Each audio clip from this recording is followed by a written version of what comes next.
party and the opposition. There's been unrest across the country after November's scheduled elections, which were delayed. Naomi, stop! I'm taking a video. Was a sleight of hand for President Kabila to hang on to power. We'll bring you more on that story when we get it. The UN Security Council has unanimously supported efforts to end fighting in Syria following a ceasefire brokered by Russia and Turkey.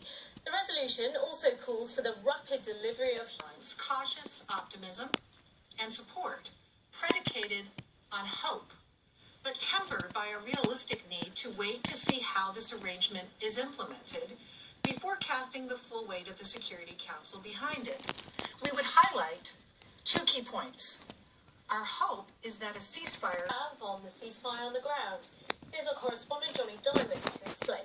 Ceasefire has already undergone so many ups and downs in its rather brief life. Remember, it's not yet 48 hours old. And only a few hours ago, I think a lot of people thought it was going to fall apart. Does the UN change anything? No, not that, Bruce. It didn't deal with the Kurds. And so you have a partial ceasefire that almost fell apart just a few hours ago, or within the last few minutes. It's very difficult to see at the moment this is a robust thing, but for the moment it kind of holds, and the UN has put its stamp of legitimacy on it too. Johnny Diamond reporting there, while our correspondent in Beirut is Lena Sinjar. She has more on the deadline set by the Free Syrian Army for Russia to halt all attacks by Syrian government forces.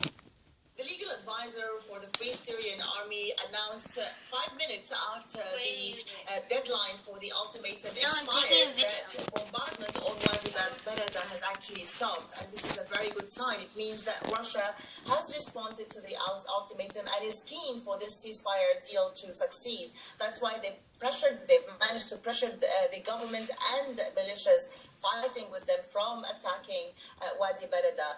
The area is in the suburb of Damascus. It has been under bombardment for the last 10 days, but actually airstrikes intensified after the ceasefire was announced. There are at least 100,000 civilians trapped there. The announcement of the stopping the bombardment came at the time where the Security Council actually adopted the resolution and endorsed the ECD. News: China's main television broadcaster is rebranding itself abroad as part of a government campaign to improve the country's global image. China's Central Television will offer content in several languages on TV, online and through mobile apps, with the aim of providing international news from a Chinese perspective.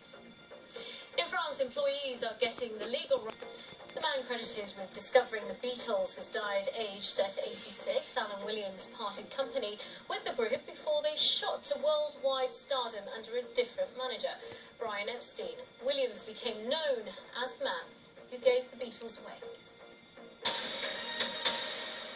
Now let's get some more breaking news for you, because an armed attack is taking place at another when the train Rainer nightclub was fired at. The most ambitious financial and political change ever attempted has got underway with the introduction of the euro.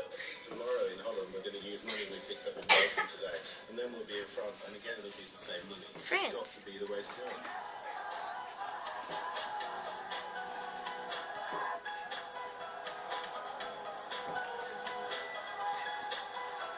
I see it! George Harrison.